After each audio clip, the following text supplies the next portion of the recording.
यस्योन्मेषनिमेषाभ्यां जगतः प्रलयोदयौ तं शक्तिचक्रविभवा प्रभवं शंकरं स्तुमः। पहली कारिका। वास्तविकता मैंने बताई है आप सभी लोगों को कि स्पंद कारिका की पहली कारिका ही इसका पूर्ण स्वरूप है। बाकी सभी कारिकाएं इसी का विस्तार करेंगे। अभी जो उसका पाठ तो उसको फिर से समझेंगे, क्योंकि उसी को बार बार समझना है। आगे उसका विस्तार समझने में फिर कुछ नई नई चीजें आएंगी। अभी बिल्कुल सीधी अगर समझ में आ जाए बात तो सबसे अच्छी बात है। फिर सीधी ना समझ में आए एक बार में तो फिर उसको समझाने के लिए 50 बार समझाएंगे, 50 बार। जैसे कि हमें शिव सूत्र में समझाया, पहले सीधी बात एक पहले सूत्र में बताई, चैतन्य महात्मा समझ गए तो ठीक, नहीं समझे तो फिर समझते रहो। 70 तरीके से समझाएंगे। तो इसी तरीके से यहाँ पर जो स्पंद शास्त्र है, जैसे कि आप सभी लोग अब तक तो इस बात को सुन सुन करके आप लोगों को बिल्कुल स्पष्ट हो गया होगा कि यह अनुभव करने का ग्रंथ है। नहीं समझा तो भी एक प्रॉब्लम है, एक समस्या है। ये समझ भी तो समझना ही पड़ता है ना, ये समझने का विषय नहीं, अनुभव में उतारना है। तो एक बात तो ये स्पष्ट हो गई। दूसरा, जब हमने इस श्लोक को पढ़ा तो पहला ही शब्द था यस्य। ठीक है, अब एक एक शब्द को पढ़ते हैं। यस्योन्मेष निमेषाभ्याम जगतः प्रलयोदयौ तम शक्ति चक्र विभव प्रभवम शंकरम स्तुमः। यह हमारा पहला श्लोक था।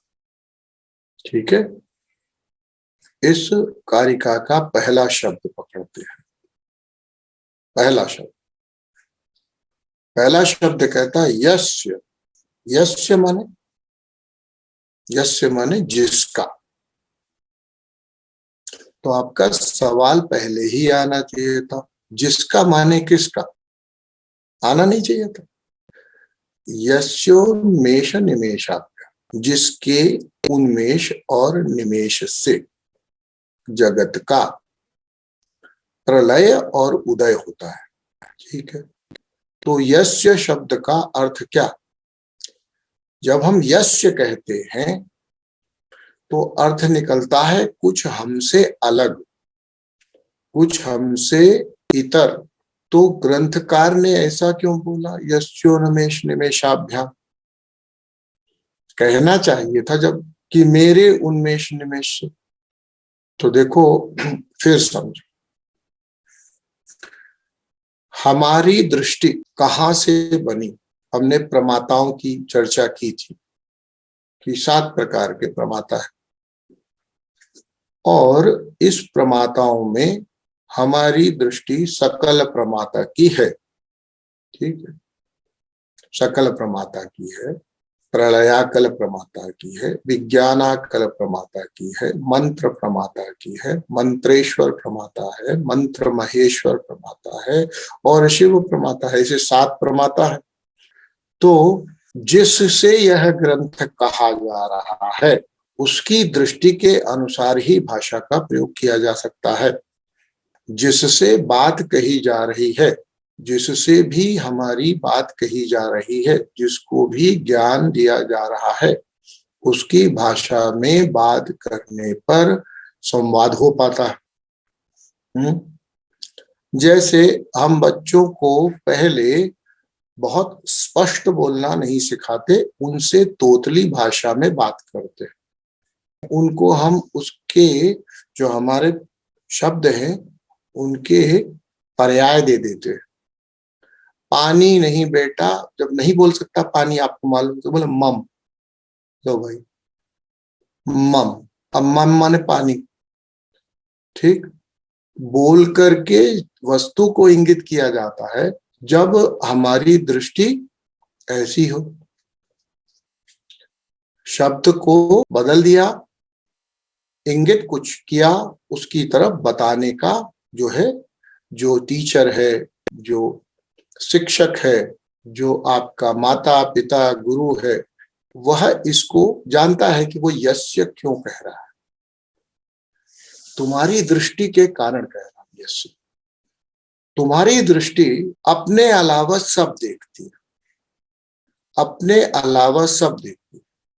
तुम्हारा अनुभव अपने अलावा सबका है। यही सकल प्रमाता की दृष्टि है। और ये तो आगे एक दो प्रमाता और चलेंगे, वहां भी ये लगभग दृष्टि है। ये तो छोड़िए, यदि हम इसको पूर्ण रूपेण पहले से देखना चाहें तो मैं की दृष्टि, अहम की दृष्टि, वह शिव शक्ति सामरस्य में ही है। ठीक है, यानी हम 36 तत्वों में बात करें और 37वें तत्व को परम शिव या परमा शक्ति मान लें, तो शिव शक्ति जो है, यह जो युग्म है, यह है पूर्णहंता। पूर्णहंता यानी पूरी तरह से मैं के होने का अनुभव, जिसमें कोई दूसरा है ही नहीं। ठीक है ना, जिसमें कोई और हमसे अलग है ही नहीं। तो यह दृष्टि है शिव शक्ति युग्म की। 36 तत्वों की श्रृंखला में अगली जो दृष्टि है वह है सदाशिव की, और यहां से ही इदम भाव का उदय हो जाता है। सदाशिव की दृष्टि है अहमिदम। अहमिदम मिला के कह रहे हैं, अहमिदम यानी शब्दों को जोड़ के, यानी दो शब्दों के बीच में जो थोड़ा बहुत हमारा अवकाश होता है उसको तोड़ दिया, दोनों को मिला दिया। अहमिदम माने जो भी है वह एक ही है, और इस एक में भी अहम पहले है, इदम बाद में। पहली बात समझो कि इसमें जो चीज दिख रही है वह एक ही है। उसमें जिसे इंग्लिश में हम कहते थे डिफरेंशिएशन नहीं हुआ। ये अहमिदम की चर्चा में इदम अभी अहम से अलग नहीं है। इस सदाशिव के लिए इदम अहम से अलग नहीं है। जैसे उदाहरण के तौर पर आप अपने प्रति जब जागरूक हो जाते हैं, एक तो दृष्टि है अहम की, जिसमें आप सब कुछ भूल गए, सब चीजों से आपने अपना संपर्क तोड़ दिया। जगत यानी कि जो हमारी परिधि होती है उसको जगत कहते हैं। कुछ लोगों को जो हिंदी भाषी क्षेत्र के लोग होंगे उनको पता होगा कि कुएं के चारों तरफ बनी हुई दीवार को भी कुएं की जगत कहा जाता है। आपको पता हो शायद। जगत का मतलब है कुआं यहाँ है, उसके आसपास जो है वो कुएं का ही हिस्सा है, उसके ही विस्तार को हम जगत कहते हैं। ठीक है, तो अहम इदम एक ही चीज का अनुभव करते हुए इसमें विस्तार हुआ। जैसा विस्तार हमें तो समझ में आता है, वो विस्तार कैसा है? जब आपसे पूछे कि आप कौन, तो आप कहें मैं। आप कौन? आप कहें मैं। अच्छा, जब मैं कह रहे होते हो तो इस मैं में वह मैं जो सचमुच में मैं है और वह मैं जो ये शरीर है, दोनों को मिला के कहते हो कि नहीं कहते? अनुभव क्या है? मैं। लेकिन मैं कहते समय शरीर अलग मैं अलग ऐसा नहीं समझो। देखो, मैं ही हूं, ठीक, अलग नहीं हुआ। अलग नहीं होना यह अवगुण नहीं है, ये गुण है। लेकिन इसमें जो अवगुण पैदा हुआ है वो थोड़ा सा इतना हुआ है कि अभी जैसे मैं कहूं और मैं होने और शरीर होने दोनों को अनुभव करने में सक्षम हो गया हूं, यानी अपने विस्तार का भी अनुभव होने लगे थोड़ा सा। तो ऐसा सदाशिव का अनुभव है। ठीक है ना, इदमता शुरू हो गई है, थोड़ी सी अलग अहम से। जैसे कहें कि कोई व्यक्ति पूर्ण समाधि अवस्था में अपने शरीर से भी अपने आप को अलग कर चुका हो और वह अवस्था प्राप्त कर ली हो जिसमें वह मैं हूं का अनुभव करता हो, और उस मैं हूं में शरीर यानी कि यह जगत, जो मैं का जो जगत है, जगत समझ, जैसे कुएं का जगत समझ गए, तो अब मैं का जगत क्या है? ये है इसका दृष्टि नहीं हो, इस पर दृष्टिपात ना हो, यह हमारे अनुभव में ना हो, तो वह शिव शक्ति की अहमता हुई। इसे पूर्ण अहमता कहते हैं। ठीक है।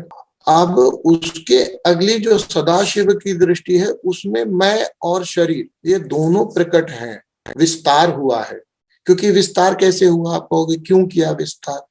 तो यह तो संकल्प था, यह विस्तार तो संकल्प के अधीन ही हो रहा है ना, स्पंद मात्र से, जिसमें इस उन्मेष और निमेष की संभावना उसका स्वातंत्र है, उसकी वजह से ही ये प्राकट्य हो रहा है। इसलिए ये नहीं पूछो कि भाई ऐसा क्यों हुआ, ऐसा क्यों हुआ, उसकी मर्जी। यहाँ क्यों नहीं होता, यहाँ बस यूं होता है। संसार क्यों प्रकट हुआ, उसकी मर्जी। किसकी? परम शिव की या परमा शक्ति की, ललिता की, महात्रिपुर सुंदरी की, जैसा भी कहना चाहो, उसकी। तो सवाल किससे पूछना चाहिए? उसी से। मुझसे पूछ के क्या फायदा? संसार क्यों पैदा हुआ? तो मेरा जवाब है भाई मैंने नहीं पैदा किया। अब हम आगे बात करते हैं। तो यह जो दृष्टि है, यह है सदाशिव की। इसमें इदमता का बोध हल्का हल्का होना हुआ, शुरुआत हुई, लेकिन अहम प्रधान है। जैसे मैं कह रहे होते हो, शरीर को जानते हुए भी तुम जानते हो कि जब मैं कह रहा हूं तो मैं शरीर को मैं नहीं कह रहा। देखो, समझो इस बात को, समझ लेना। सभी लोग जब मैं कह रहे होते तो क्या मैं शरीर को कह रहे होते? मुझे बताए। तो फिर मैं का जो बोध हुआ, जब आपसे पूछा मैं, जब मैं कहा तो आपने मैं को, किसको मैं कहा था? आप, मैं आपको निश्चित तौर पे कहता हूं, आपने शरीर को मैं नहीं कहा था, लेकिन शरीर का अनुभव था। ठीक। इस अनुभव को, अभी मैं ये नहीं कह रहा कि अनुभव सदाशिव, तुम सदाशिव हो गए, ये मैं अभी नहीं कह रहा। मैं सिर्फ इतना ही कह रहा हूं कि तुम अपने स्तर पर इसे समझो। कैसे? अपने स्तर पर ऐसे समझो। यानी देखो, यद पिंडे तद ब्रह्मांडे के नियम से चलेंगे तो हम पिंड में जो अनुभव कर रहे हैं, यह किसका अनुभव है? पुरुष का। ठीक है। यह शिव का अनुभव भी नहीं है, यह पुरुष का अनुभव है। पुरुष के अनुभव में शिव के अनुभव को हम बताने का प्रयास कर रहे हैं। इसलिए ये मत समझ लेना कि जैसे मैंने कहा मैं, और मुझे अपने शरीर का पता नहीं और मैं कह रहा हूं, बकरी की तरह मैं बोल रहा हूं तो मैं सदाशिव। नहीं, शरीर का पता नहीं, मुझे मैं का पता है, यही तो सदाशिव होते। क्षमा करें, ऐसा नहीं। जब आगे समझेंगे तो समझ में आएगा। अब आगे आइए, अगला जो है उसे कहते हैं ईश्वर। ठीक है। अगला जो है उसको कहते हैं ईश्वर। और सभी लोगों को पता होगा, जो लोग पढ़ते हैं उनको पता होगा, लेकिन समझना जरूरी। ईश्वर का अर्थ हुआ इदम हम। अभी एक ही है वर्ड, अभी भी सुनो अभी एक ही वर्ड है, अलग अलग नहीं है। अनुभव एक ही है, लेकिन अब इदम पहले है, अहम बाद में है। ठीक है। जैसे उदाहरण देता हूं, स्वस्थ शरीर में, स्वस्थ शरीर में, समझना, स्वस्थ शरीर में, जो शरीर स्व में स्थित है, उस शरीर के बारे में ऐसा ख्याल ही आएगा जैसे सदाशिव का है। अन्यथा अस्वस्थ शरीर में थोड़ा बहुत, जिसको अभी कुछ कहीं अकड़न हो, जकड़न हल्की बहुत, हल्की फुल्की कुछ हो, शरीर में भारीपन जैसा मान, दर्द ना मान, तो उसका क्या अनुभव होगा? उसका अनुभव होगा इदम अहम, ये शरीर मैं हूं। देखो, थोड़ा सा अंतर आएगा। अभी भी बहुत भारीपन है, अभी कुमारी है, आलस्य है, निद्रा है, तो उसमें क्या हुआ, हमारी जो अनुभूति हुई वो हुई इदम अहम। अब शरीर प्रधान हो गया। अच्छा, जैसे बिस्तर से उठते समय आलस्य के कारण, आलस्य के कारण अहम इदम नहीं होता, इदम अहम होता है। देखो, ठीक है कि नहीं? मैं ही होता हूं और कोई नहीं होता, लेकिन मेरा शरीर पर ज्यादा होता है। शरीर उठ नहीं रहा और मैं उठना चाहता हूं, देखो, है ना? तो इदम अहम हो जाता है। ये किसका स्वरूप हुआ? ईश्वर का। ये ईश्वर का अनुभव, इसमें इदम अभी ज्यादा है। अब दूसरी बात है, अब आखिरी बात है, शुद्ध विद्या। शुद्ध विद्या हम समझते हैं बहुत बड़ी चीज है, बहुत बड़ी चीज है, क्योंकि यहाँ इदम अहम का अलग अलग ज्ञान होता है। अरे भाई, अलग अलग ज्ञान होना तो शुरुआत है, हमें तो सब अहम भाव में लाना है। इसलिए शुद्ध विद्या ईश्वर से नीचे का तत्व है, ठीक है। जहां इदम और अहम दोनों हमको दिखाई पड़ने लगे, हम कहने लगे हाँ मुझे मैं का बोध है और मेरा यह शरीर है। अब ये कब होगा मालूम है? ये तब होगा जब ज्यादा दुख दर्द हो। इतना शक हो सकता है कि आप ये तक कहने लगो कि देखो भाई, ये शरीर का अंग मुझे इतनी पीड़ा दे रहा है कि इसे मैं से अलग कर दो। मेरी बात समझे? समझ में आई बात? ईदम और अहम की पृथकता समझ में आ रही? कितना पृथक देखने लगा। अहम अलग है, यह शरीर अलग है, पीड़ादायी हो गया, इसका ये हिस्सा अलग कर दो। यह है शुद्ध विद्या। ये कोई बहुत बड़ी कोई उपलब्धि नहीं है हमारे, लेकिन यह समझ में तो आया कि यह शरीर और मैं अलग अलग हूं। ये उल्टी दिशा में जब चलते तो इतना ही समझ में आना बहुत बड़ी बात होती। इतना ही समझ में आ जाए कि मैं और शरीर अलग अलग है ना। पुरुष भी इस स्थिति तक शरीर को लेकर के और अपने क्षुद्र चैतन्य को, जो कि कंचकों में बंधा हुआ है, उसको लेकर के भी इसका अनुभव करता है। यही समझाने का प्रयास कर रहा हूं। अब देखो, हमारा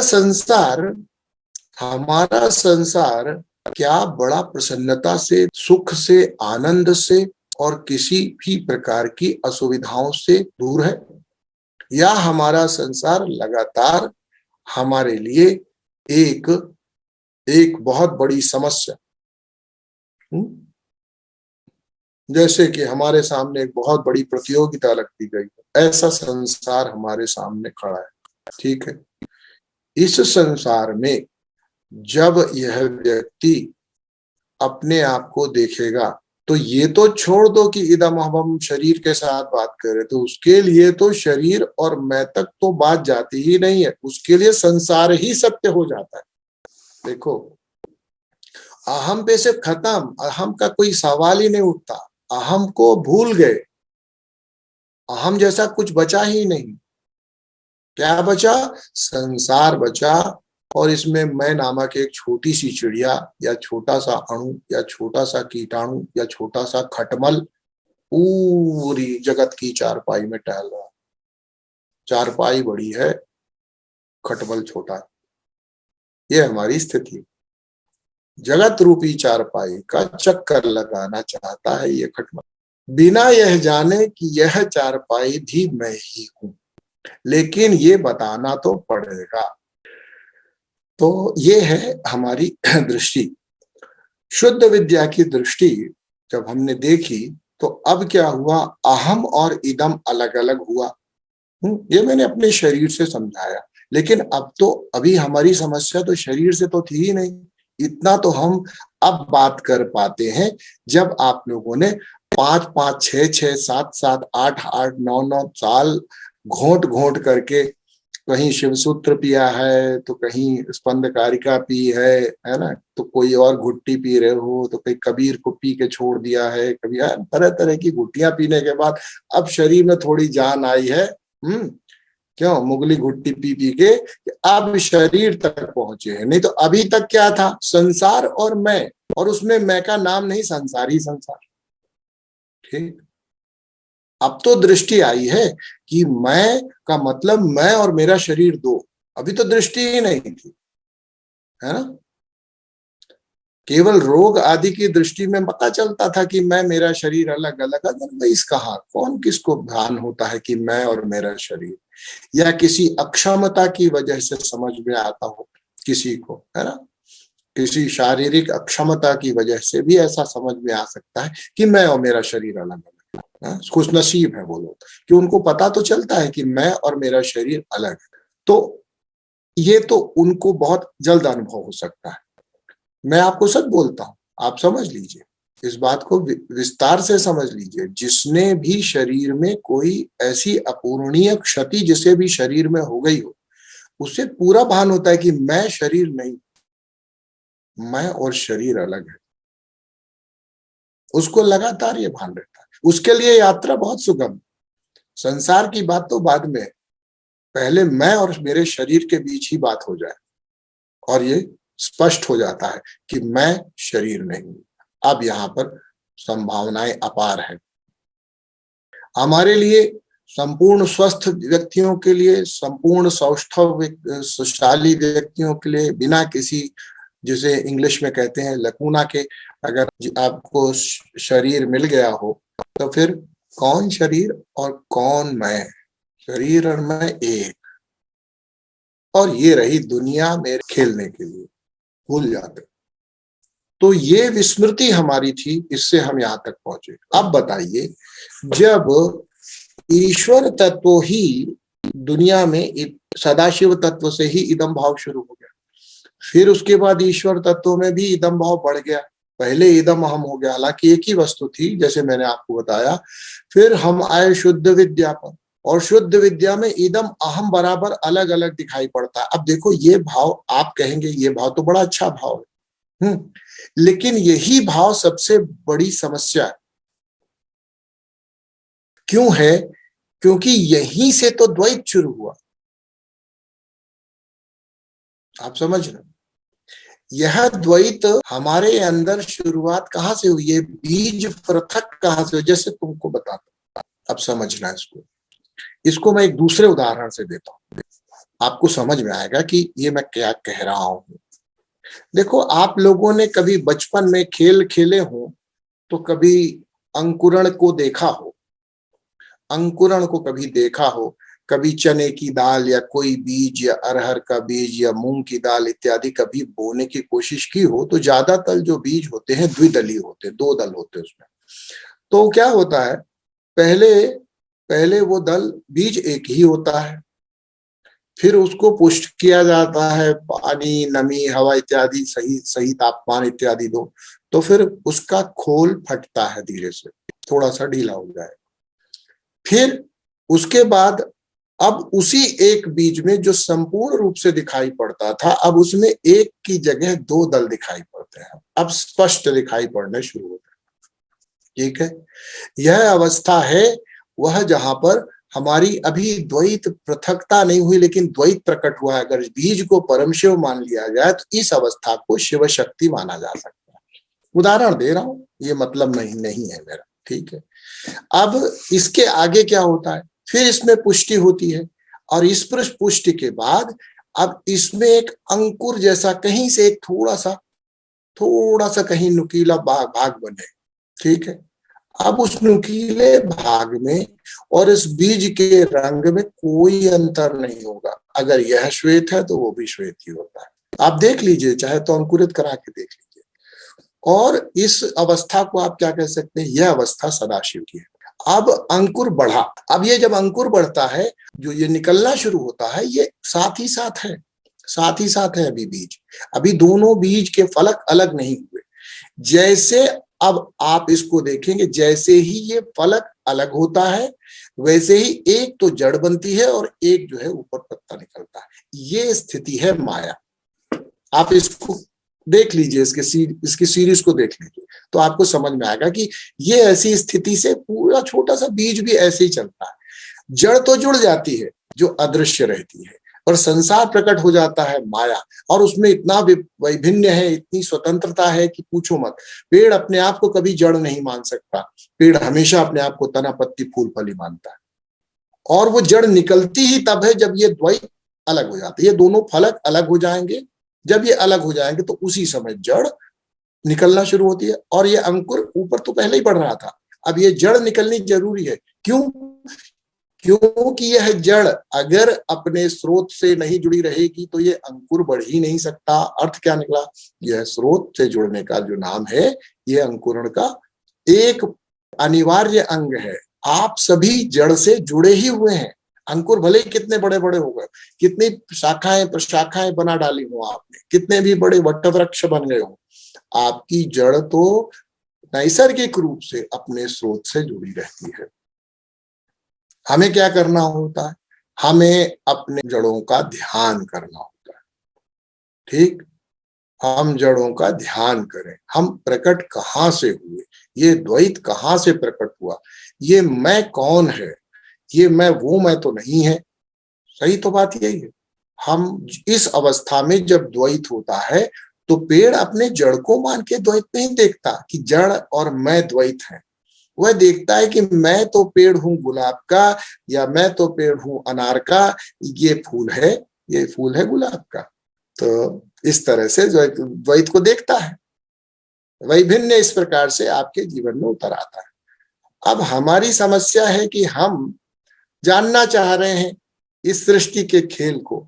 हमारी दृष्टि तो जगत में है ना। देखो, आप पूछते भी यही हो, कोई नहीं पूछता कि मैं कौन हूं, कोई नहीं पूछता। देखो, नैसर्गिक प्रश्न बताता हूं आपको। आप भी बहुत बड़े दार्शनिक बने होंगे ना, तो पहला सवाल ये रहा होगा, ये संसार किसने बनाया? कोई नहीं पूछता कि मुझे किसने बनाया। देखो, दृष्टि देखना तो समझ में आएगा। जब दृष्टि ही नहीं है, ऐसी दृष्टि ही पर है, तो हमेशा प्रश्न क्या उठता है? ये संसार किसने बनाया? दूसरी बात है, ये संसार बड़ा अच्छा नहीं बनाया, बेकार बनाया, इसमें बड़ी समस्याएं दी है, इसमें बड़ा दुख दर्द दिया है, किसने दिया? ठीक, सब समस्याओं का हम जितने भी प्रश्न पूछ रहे होते हैं, उन सब में दृष्टि क्या होती है? ये ये ये मैं कभी नहीं होती। और वे बड़े बड़े दार्शनिक उस स्तर पर पहुंचते हैं, तब ये आइडिया आता है, तब ये आता है, अरे मैं तो एसेंशियल पार्ट है इस क्रिएशन का, मैं के बारे में तो सवाल ही नहीं पूछ रहे हम। बिना मैं के, जब मैं ही नहीं हूंगा तो सृष्टि कैसे होगी? तो सवाल ये है कि हम अपनी दृष्टि की वजह से जिस तरह के हैं, जिस तरीके की हमारी प्रवृत्ति है, जिस तरीके का हमारा ओरिएंटेशन है, जो हमारे संस्कार है, हम अहम भाव से जुड़े ही नहीं। तो यदि ग्रंथकार ये कह देता कि अहम के उन्मेष निमेष से इस संसार का उदय और अस्त हो रहा है, या अस्त और उदय हो रहा है, तो पहली बात तो ये कहते कि भाई ये तो मेरे अनुभव में नहीं है, तो बेकार की बात कर रहे हो। देखो, हम कैसे कैसे हम किसी विज्ञान को सही होते हुए भी अपनी दृष्टि न पढ़ पाने की वजह से हम क्या कर देते हैं, उसको उसको तिरस्कार में डाल देते हैं। अब हमने कहा कि तुम्हारे आंख खोलने बंद करने से ये जगत प्रकट होता है, क्या आप बात करते हो, बेकार की बात है, नहीं समझ में आता। पहले दिन अगर मैंने तुमसे ये कहा होता, ये तुमने संसार बनाया, तुम बेकार चक्कर में, मैंने बनाया नहीं, वो धनुष तोड़ने वाली बात होती है, मैंने नहीं तोड़ा जी, मैंने नहीं तोड़ा, वो राजू बड़ा बदमाश है, उसी ने तोड़ा होगा शिव जी का धनुष। वो एकदम एकदम वैसे ही, ये संसार तुमने बनाया, नहीं नहीं नहीं, मैंने नहीं बनाया, मैंने नहीं बनाया, हर कोई यही कहेगा। तो यदि यह समझाना है, आपको पकड़ के बिठाना है और धीरे से बात समझानी है, तो पहले कह रहा भाई देखो, यस्योन्मेष निमेषाभ्याम। अब समझ में आ रही, ठीक बात है, अपन ने नहीं बनाया, इतना श्योर था मैं, आपने वही बात कह दी जो मैं समझता था, अब आगे बात हो सकती। देखिए कितनी बड़ी बात है, इतनी बड़ी इस यहाँ पर मनोविज्ञान है। यदि शिष्य पहुंचे और कहे बेटा तुम्हें संसार तुमने बनाया, कोई आए कहे आचार्य जी मुझे ये प्रॉब्लम है, कोई कहे माता जी मुझे वो प्रॉब्लम, कोई कहे गुरु जी ऐसी समस्या है, और वो बेटा संसार तुमने बनाया, तुम्हारे आंखों से संसार प्रकट होता है, बंद करने से संसार कल्ले हो जाता है, तुम जाओ खुश रहो, कहेगा अरे बेकार की बात करते, कुछ समझते नहीं है, तो संसार प्रकट हो जाता है, संसार प्रकट हो जाता है करते। यस्योन्मेष निमेषाभ्याम सूत्र सुना दिया और वापस भेज दिया। ठीक, सोचो तो आप क्या कहते? कुछ आता वाता है नहीं है, और बस ऐसे ही कुछ भी है, न कोई सिद्धि है न कोई पावर है। नहीं तो हमारे कमर का दर्द ना ठीक कर देते, है ना, नहीं तो हमारे बच्चे का नहीं व्यवस्था सही कर देते, हमारी उसकी शादी ना ले आ देते, हमको मंत्र न दे देते कोई कि हमारा काम चल जाता, अच्छा प्रॉफिट होने लगता, हमारे वो बड़े बदमाश है उनको ना सही कर देते मंत्र से। तो कोई शक्ति वक्ति है नहीं, बता दिया हमने प्रकट किया। अरे नहीं नहीं बेटा ऐसा नहीं है, उसने प्रकट किया है, उसने किया है, थोड़ा बैठो, थोड़ा शांति से समझो, उसने किया है तो उससे पूछ के बताते हैं। अब मान ले, हाँ हाँ ठीक है, बढ़िया कह रहे, उसने किया है, उससे पूछ के बताएंगे। अब थोड़ा एक स्टेप दूर कर दिया तो आपको विश्वास होने लगा, अब दृढ़ हुए। बाबा जी में दम है, भगवान से बात करते, भगवान से बात करते, भगवान से पूछ के बताएंगे। आई ना बात? देखो, तो जो स्थिति आपकी है, आपसे कोई भी टीचर हो, कोई भी गुरु, हम तो कहते साक्षात भगवान श्री कृष्ण आए तो उनको अर्जुन को समझाने के लिए कहा, मालूम है क्या कहना पड़ा? अर्जुन को कहना पड़ा मैं इस संसार को चलाता हूं। उन्होंने कभी नहीं कहा अर्जुन तुम इस संसार को चलाते हो। देखो, समझने की बात है, प्रमाता की दृष्टि का अंतर है। क्या अर्जुन का मैं और श्री कृष्ण का मैं अलग है? क्या वह अद्वैत की दृष्टि में अलग अलग है? पहली बात तो सवाल पूछो। लेकिन नहीं कहते, वो कहते हैं मैं हूं, मैं। तब समझ में आ जाता अर्जुन को, हाँ हाँ भाई आप तो हो सकते हो, हम तो भाई छछूंदर हैं, हम तो कबूतर हैं, हम तो नहीं हो सकते। आप ही विश्वरूप हो सकते हो, हम तो नहीं हो सकते। तो इसलिए यह शब्द यश, अब बात आसान हुई, समझने लायक हुई, कुछ देर बैठ सकोगे। क्यों? क्योंकि अब जिंदगी में जो हो रहा है उसके जिम्मेदार कम से कम अभी थोड़ी देर के लिए तो तुम नहीं।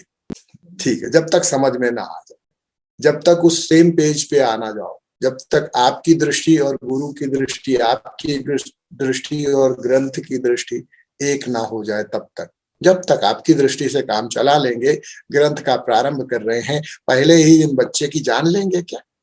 कहते हैं ना, बच्चे की जान लोगे क्या? इतनी बड़ी फिलॉसफी दे दी, तुम्हारे से होता है तुम्हारे। अरे भाई साहब, वो तो जो फिलॉसफी थी वो तो शिव सूत्र में दे ही दी थी, नहीं समझ में आई। जब चैतन्य महात्मा कहा तो समझ में नहीं आया, बच्चे की जान लेने जैसा ही था। तो दोबारा कहा आत्मा चित्तम, हाँ थोड़ा थोड़ा समझ नहीं आया, कोई बात नहीं, वापस आओ। फिर कहा हाँ नर्तक आत्मा आता है, चित्तम, आत्मा चित्तम, हाँ अब तो बिल्कुल क्लियर हो गया। तो इसी प्रकार से पहले हम कहते हैं यस्य, इस भेद को समझो। अगर यस्य से ये नहीं शुरू होता तो इसको आप रख देते। अगर आपका जो स्तर है, और ज्यादातर लोगों का ऐसा ही स्तर है, लोगों को बहुत अच्छा लगता है ये सुनना कि वो अपनी जिंदगी के लिए रेस्पॉन्सिबल है। इतना तक तो ठीक है भाई, पर ये संसार भी मैंने ही बनाया है। ये जो यूक्रेन में वॉर हो रहा है उसके लिए भी मैं ही रेस्पॉन्सिबल नहीं, आई डोंट टेक इट। नहीं, मैं नहीं ले सकता। How can I take it? ये संसार में जो दुख दर्द है उसके लिए भी मैं responsible, no, I don't take it. So इसलिए ये बात तो समझ में आती है, तो तुम्हारे स्तर की बात कही जाती है तो तुम्हें समझ में आती है। ठीक है, बात वही कही जा रही है, छोटे से तरीके से कही जा रही, घुट्टी लगा के कही जा रही। You are responsible for your life. Tell me what is life? Life is what I am experiencing as of now, which means I am responsible for everything. But कौन इसमें दर्शन को दिखाए तुम्हें तो जो समझदा था समझ लिया, कहने वाले ने कह लिया, तालियां बज गई और तुम घर लेके आगे मोटिवेशन। और दर्शन कितना बड़ा है, you are responsible for your life. अरे भाई बड़ी बात कह दी, शिव सूत्र तो यही कहता है, स्पंद भी यही कह रहा है, उसी का प्राकट्य कर रहा है, लेकिन नहीं माना जा सकता। हिम्मत नहीं होती, हिम्मत नहीं होती। जलता लोहा अंगारा मालूम पड़ता है इस सत्य को छूना कि मैं प्रकट करता हूं। पहली बात तो दो जगहों पे समस्या आती, मैं प्रकट करता हूं, मेरी इतनी औकात, और दूसरी मैं इतना इम्परफेक्ट जगत प्रकट करूंगा। देखो हाँ? एक तरफ तो औकात नहीं, दूसरी तरफ सोचते हैं कि मैं परफेक्ट जगत भी क्रिएट कर लूंगा। सोचो दोनों में कंट्राडिक्शन तो देखो। एक तरफ तो औकात ही नहीं है कि मैं प्रकट कर रहा हूं ये मानने की, और दूसरी तरफ ये जगत बेकार बनाया, जिसने बनाया ठीक नहीं बनाया, हम सही बनाते हैं इसको। अच्छा जी ठीक है, बात हो सकती है, यशोन्मेष निमेषाभ्याम से ही बात हो सकती थी, इसलिए यह यश कहा गया। कई बार क्या होता है, हम शब्दों का चयन तो कर लेते हैं, और जो मैंने आपकी पहली ही कारिका में जो गुरु महाराज ने, गुरु मंडल ने जो हमें दृष्टि दी, हमने एक बहुत सूक्ष्म सूत्र पकड़ा। और मैंने देखा बहुत सारे वार्तिककारों ने इस पर दृष्टि पर लिखा, लेकिन किसी ने इस सूत्र को नहीं पकड़ा। और मुझे बड़ा आश्चर्य हुआ, तो मुझे लगा शायद वसुगुप्त जी या खुद ही उतर गए होंगे अंदर बताने के लिए कि बेटा मैंने तो यस्योन्मेष निमेषाभ्याम के साथ उल्टा लिखा है, लोग गलत समझ रहे हैं, तुम सही से बताओ। तो मैंने बताया आप लोगों को, गहरे सूत्र की बात है कि उन्मेष के साथ जिसका प्रलय होता हो और निमेष के साथ जिसका उदय होता हो, ये तो कोई नहीं कहता। सब ऐसा मान के बैठे हैं कि भाई हाँ बंद करो, बंद हो जाता है। ये ऐसा तो नहीं होना चाहिए। ये बात समझ में आई? खैर, अभी अगले शब्द पर आते हैं। यस्य उन्मेष निमेषाभ्याम। उन्मेष निमेषाभ्याम जैसा कुछ समझना नहीं है।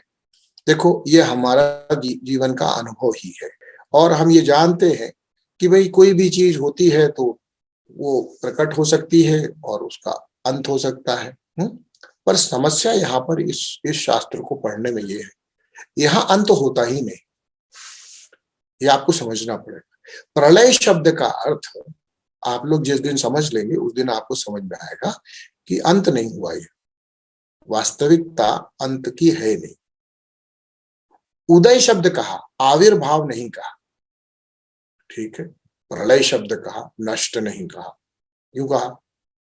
आविर्भाव होना यानी कुछ नया प्रकट, उदय होना। अच्छा, जैसे उदय कैसे होता है? सूर्य उदय होता है, चंद्र उदय होता है। क्यों होता है? क्योंकि वो पहले से होता है। देखो, सूर्य पूर्व में उदय होता है, ठीक। तो हमारे लिए भले ही वो प्रत्यक्ष न हो, पर उसका कारण यानी वो स्वयं अभी उपलब्ध है पर उदय नहीं हुआ। सूर्य उदय का कारण क्या है? दो कारण है, एक गति और दूसरा वो स्वयं।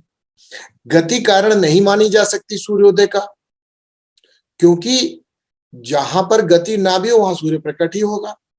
आपको चल के जाना पड़े शायद, बस देखने के लिए। इतना ही अंतर है कि इधर उदय होता है, इधर अंत है, ठीक है। जैसे चंद्रमा के दो हिस्से, उसमें एक में सूर्य उदय ही रहता है, एक में अस्त ही रहता है। तो उदय जैसी जो घटना है वो हमारे लिए क्या है? प्राकट्य। जिसका प्राकट्य हो जाए। और प्रलय, लय जो शब्द है, जो लय शब्द है, लय का अर्थ क्या होता है? वापस मिल जाना। लय हो जाना यानी वापस खो जाना। प्रलय माने विशेष रूप से खो जाना। उदाहरण देखिए, हमारे जीवन में, हमारे जागृत में भी प्रलय हो रही है, ठीक है। उदाहरण देते तो आपको समझ में आएगा कि ये प्रलय क्या है। आप जब माता बन करके या पिता बन करके व्यक्ति को छोड़ करके माता या पिता बन गए, तो आपके अंदर क्या उदय हुआ? माता का उदय हो गया, पिता का उदय हो गया। अच्छा, तो यदि उसके थोड़ी देर पहले आप पत्नी या भाई या बहन या कुछ थे, तो वो क्या हो गया? हो गया ना लय। लय हुआ नहीं होता तो दूसरे का उदय कैसे हो सकता था? जब माता होने का उदय होता है तो बहन होने का प्रलय हो जाता है, प्रलय हो जाता है। पत्नी होने का उदय होता है तो माता होने का प्रलय हो जाता है। ये नित्य हो रहा है। तो ऐसा ही नहीं है कि इसके लिए संसार में प्रकट होना और संसार का प्रकट होना, आपके माँ होने का संसार आपके पत्नी होने के संसार से बिल्कुल भिन्न है। एक संसार आपके लिए सर्वथा सुखकारी हो सकता है और दूसरा आपके लिए आपकी समस्त समस्याओं की जननी भी हो सकता है। एक सुखकारी संसार प्रकट होता है, एक दुखकारी संसार प्रकट होता है। कैसे होता है? एक का प्रलय होता है, दूसरे का उदय होता है। करना चाहो करके देख लो। माँ बन के सोचो, कोई दुख नहीं। पत्नी बन के देखो, दुख ही दुख। उल्टा चल लो, किसी को भगवान ने अच्छे दिए हो। क्यों भाई? किनको भगवान ने अच्छे दिए हो, पति या पत्नी, चांस की बात है। मिल गए हो शायद, तो मिल गए हो तो ढूंढो। बहुत भाई, हम तो जब पत्नी बनते हैं या पति बनते हैं तो हम तो बहुत सुख में आ जाते हैं, पर लड़कवा जरा प्रॉब्लम। बाप बन गए तभी प्रॉब्लम हुई, पति छो गया, उसमें पति का प्रलय हो गया। देखो, संसार को तो देखो, अपने जीवन को देखो, दूर मत देखो संसार का होता होता। तुम्हारे अलग अलग संसार हैं, एक ही संसार में हजारों संसार बनाए। एक संसार को चलाने के लिए आपको एक उदय करना पड़ता है, कुछ उसमें उदय होता है तब वो संसार प्रकट होता है। आपके संसार का भी तो प्राकट्य ऐसा ही है। जो जिंदगी में जितने दुख हो उसका जहां जहां से उदय होता हो वहां वहां उसकी समाप्ति कर दो, उसको उदय मत होने तो देखो कैसे प्रकट हो जाए संसार। बताओ जी, कैसे प्रकट हो सकता है जब आपने उदय ही नहीं किया? तो आप कहेंगे क्या नष्ट हो गया? नहीं, नष्ट नहीं हुआ, मैंने उसका प्रलय कर दिया।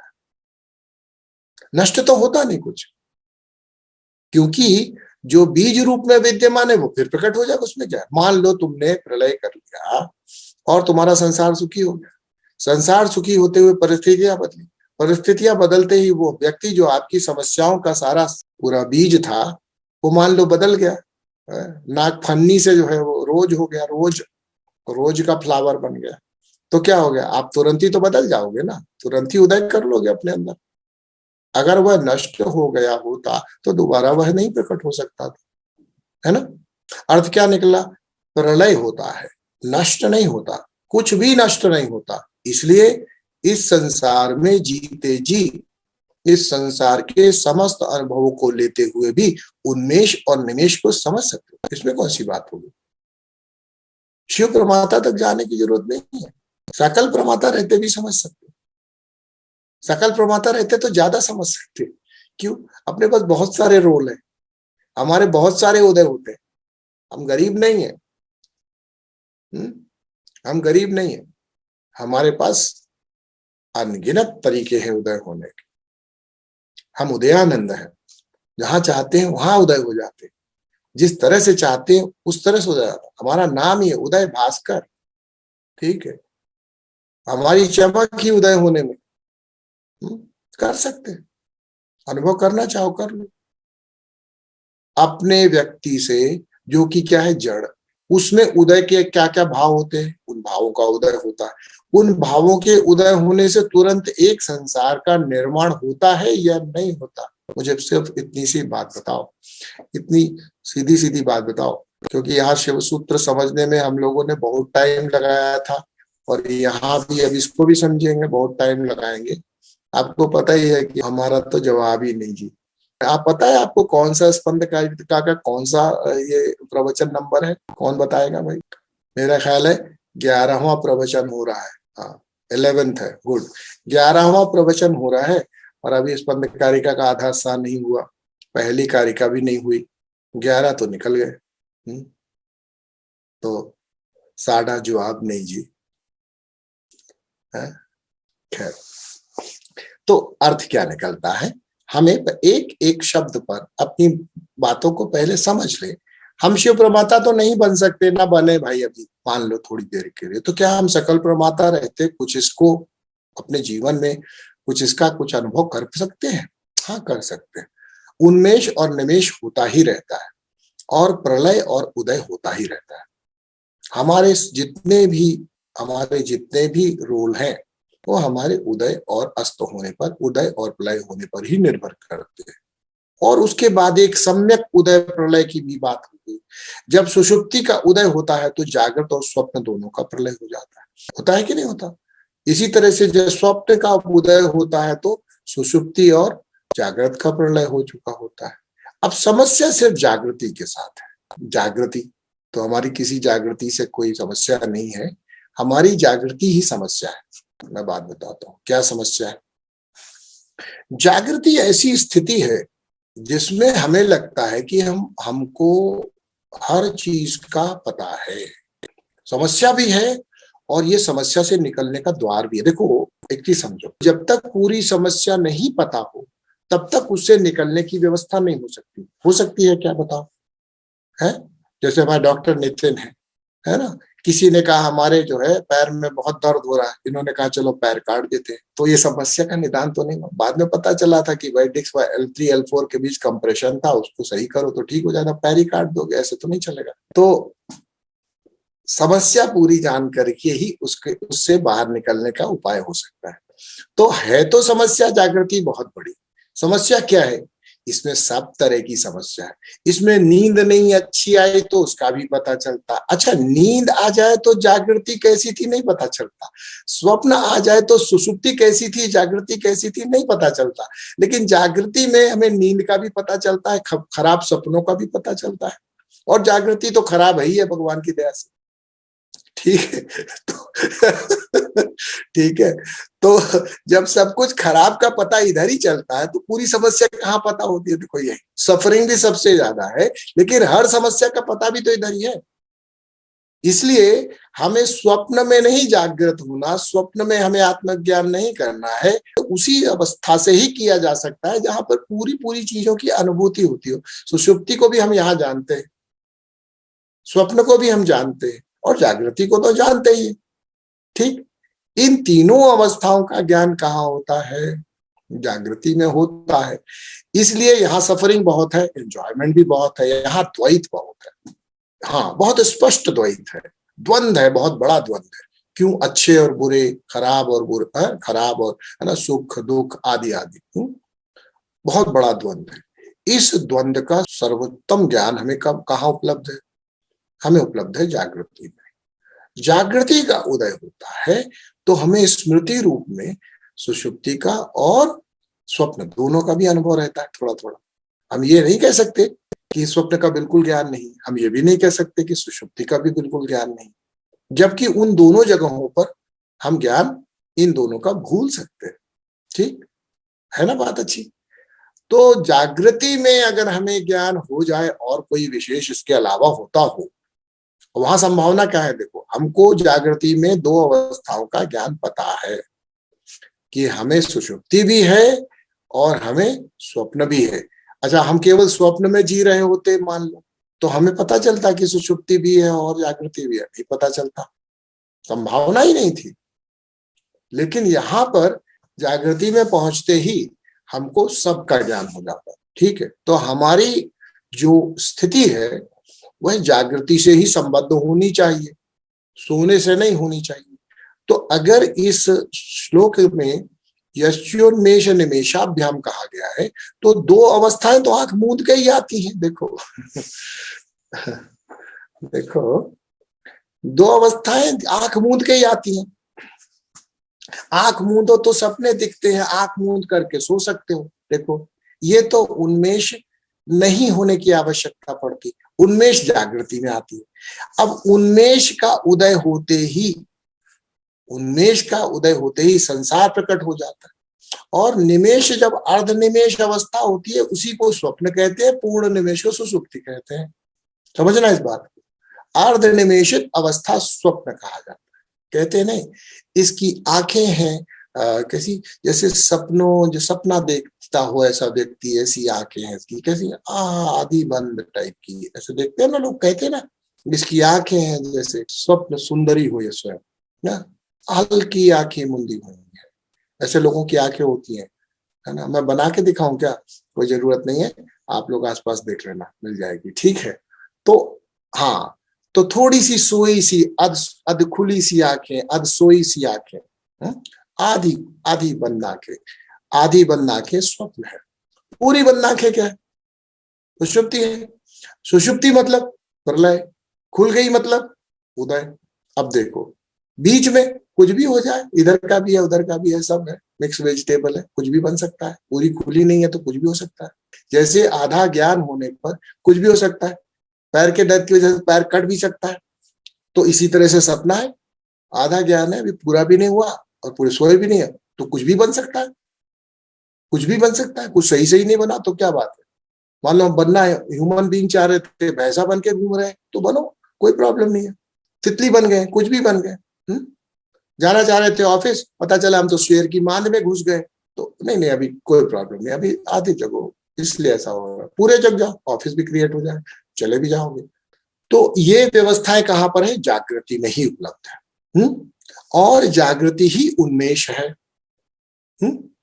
जागृति का उन्मेष हमारे लिए बहुत बड़ी बात है। क्यों? क्योंकि इसी में जो स्पष्ट जगत है दिखाई पड़ता है, और वह इसलिए हमको सत्य मालूम पड़ता है क्योंकि हमें सुषुप्ति और स्वप्न का भी ज्ञान रहता है। अब जागृति में सुषुप्ति और स्वप्न का ज्ञान होने का अर्थ क्या है कि हमने अपनी तीनों अवस्थाओं का ज्ञान यहां किया और इन तीनों अवस्थाओं में अब हमको पता है कि मेरी ही शक्ति चल रही थी। हर जगह तो मेरी ही शक्ति चल रही थी ना। भाई सपना किसने क्रिएट किया? मैंने नहीं किया जी, मैंने नहीं किया, शिव जी ने क्रिएट किया। ऐसा है क्या? यशवंत में शब्द यश उसने किया और वो पड़ोसी बहुत बदमाश है, उसी ने किया होगा मेरा सपना क्रिएट। ऐसा हुआ क्या? रामलाल की मेरे से दुश्मनी इसलिए सपना मेरे को ऐसा दिया उसने, ऐसा है क्या? किसने सपना क्रिएट किया? आपने, आपकी शक्ति से प्रकट हुआ। अब यहां पर यदि हमको पता चल जाए कि हम अपनी शक्ति से सपना प्रकट करते हैं और जागृति में ही संभव है भाई, ये स्वप्न में नहीं पता चलता। स्वप्न में नहीं पता चलता कि सपना हमने क्रिएट किया है। यह जागृति में ही संभव होता है कि हमको पता चलता है कि सपना हम क्रिएट करते हैं। तो है तो बहुत भारी समस्या, क्योंकि अगर सपने में काला कोबरा आया था, हमारा खून पी रहा था, तो उसका भी दर्द हमें झेलना पड़ेगा जागृति में। लेकिन स्पष्टता से ये भी पता है कि ना वहां पर काला कोबरा था, ना मेरा खून पिया गया, और पूरा वो संसार, पूरा वो एपिसोड मैंने क्रिएट किया। ये क्लियर हो गया। ये स्पष्ट होते ही जागृति में अगला प्रश्न उठाने का जिसके पास हिम्मत है, जिसके पास अकल है, जिसके पास विवेक है, वो ये पूछेगा, अच्छा वो वाला तो मैंने क्रिएट किया, ये वाला? अगर विवेक है तो, और नहीं तो फंसे रहो, कुछ नहीं हो सकता। ये जागृति में ही संभव है। देखो, और एक बार जागृति में प्रकट किए गए जगत का ओनर हम बन जाए स्पष्टता से, तो उसी को शक्ति चक्र विभव का प्रभु बोला जाएगा। कौन सा शक्ति का चक्र? यही शक्ति का चक्र जो सृष्टियों का निर्माण करता है ना सुनील? जो सारी सृष्टियों का निर्माण कर रहा है, कभी सुषुप्ति, कभी जागृत, कभी स्वप्न, ये चलता रहता है। ये चक्र है। इस चक्र का प्रभु कौन? बोलो, अब समझ में आ रही। तो पहले तो यश से कह दिया, अब शक्ति चक्र की बात की तो धीरे से समझाना शुरू किया कि ये शक्ति का चक्र क्या है भाई। अभी तो पता नहीं था, अभी पता चला। तीन है, तीन स्पोक्स है, उसके अराउंड आप सब बना रहे हो। हाँ, क्या है? जागृत, स्वप्न, सुषुप्ति। कौन बना रहे? नहीं, वही पड़ोसी रामलाल जी हमारा सुषुप्ति भेजते हैं, रामलाल जी हमारे स्वप्न बनाते हैं, और रामलाल जी ने ही तो हमारा जागृत बनाया है ना। अपनी तो कोई गलती नहीं है, अपनी तो कोई ताकत ही नहीं कि हम बना दे कुछ। तो फिर से विचार करो, नहीं भाई तुम्हारी ही ताकत है। रामलाल श्यामलाल को मत ब्लेम करो, स्वप्न तुम ही ने बनाया। तो कौन नहीं मानेगा कि स्वप्न मैंने बनाया? सबको मानना ही पड़ेगा कि स्वप्न मैंने बनाया। अच्छा, स्वप्न बनाकर स्वप्न का आनंद लेते समय पता चला था कि वो स्वप्न है? नहीं जी, ऐसा तो नहीं पता चला। अच्छा जी, अच्छा अभी क्या लग रहा है? अभी क्या लग रहा है? हाँ, अभी भी तो लग रहा है कि ये सब है। तो क्या ऐसा ही स्वप्न में नहीं लग रहा था? हाँ, लग तो रहा था। तो अर्थ क्या निकला? जागृत और स्वप्न दोनों ही उन्मेष की अवस्था है। सुषुप्ति निमेष की अवस्था है, इसलिए इसमें अर्धनिमेष शब्द नहीं कहा गया, तीनों की बात नहीं की गई, क्योंकि तीन में दो ही है। एक जगह हमें बना करके लगा, अच्छा बुरा जैसा भी था, उपयोग किया, उपभोग किया, या सफर किया, एंजॉय किया हिंदी में, और उसके बाद आगे निकल के आगे फिर दूसरा क्रिएट किया। अब यहाँ सफर करने लगे, एंजॉय करने लगे। ठीक। तीसरा ये क्रिएट ही इसलिए किया गया था कि जिससे तुम दूसरी में अपनी ताकत का अंदाजा लगा के तीसरे में भी अपनी ताकत समझ लो। लेकिन तुमसे बड़े बेवकूफ कौन? नहीं जी, वो तो हमने क्रिएट किया था, पर ये वाला नहीं किया था। तो कितना देर लगता है? चुटकी नहीं लगती, चुटकी बजाने जितना लगता है समझने में। एक बार समझ में आ जाए फिर क्या, जब तुमने क्रिएट किया है तो अब काय का रोना, अब काय का रोना, क्यों रोते हो? एंजॉय करने के लिए क्रिएट किया होगा। क्यों? मैंने कहा था, पहले भी उदाहरण दिया, सोने में बोर हो रहे थे इसलिए। सोना बहुत बोर चीज है, कोई भी जिंदगी भर सो नहीं सकता, इसलिए किया। तो अच्छा किया, कितना आसान लगा, अब समझ में आया। अभी तो शक्ति चक्र ही समझा है, अभी इसका विभव समझना है, जो अगली बार हम समझेंगे। ठीक है, अगली बार हम इसके विभव के बारे में बात करेंगे, लेकिन अभी तो इसके पहले वाले 2-3 शब्द हैं, अभी उन पर भी बात करेंगे। आप लोग स्पंदित होने लग जाओगे स्पंदकारिका सुनते सुनते। स्पंदित समझते हो? थरथराना, किंचित चलनम, किंचित चलनम। जैसे थोड़ा चले और जैसे ना चले तो आदमी थरथराता है ना, वैसे ही उसी को स्पंद बोलते हैं। यही डिफाइन ही किया गया स्पंद को, किंचित चलनम, जो चले और जैसे चले ना महसूस हो। तो जब आदमी एक ही जगह पे हिलता है, कांपता है, तो चल रहा है कि नहीं चल रहा है? नहीं बोले कुछ भी नहीं हो रहा भाई, एक ही जगह खड़ा है, इसी को स्पंद बोलते हैं। समझ रहे हैं? तो हम समझेंगे इसके बारे में भी, कुछ छूट न जाए, कुछ छूट न जाए, इस स्पंद में कुछ छूट न जाए। और फिर अभी बोले ये सब तो ठीक है आचार्य जी, अभी तो विवेक वैराग्य वाला लीलावती कलावती, अभी वो बार बार आएंगी। ठीक है। ठीक है, सत्यनारायण की कथा सुने, लीलावती कलावती नाम है, स्पंद कारिका और साधना रूपी ग्रंथ पढ़े, और विवेक वैराग्य नाम है। बड़ा मुश्किल है, करेंगे करेंगे। चलिए, शिवो।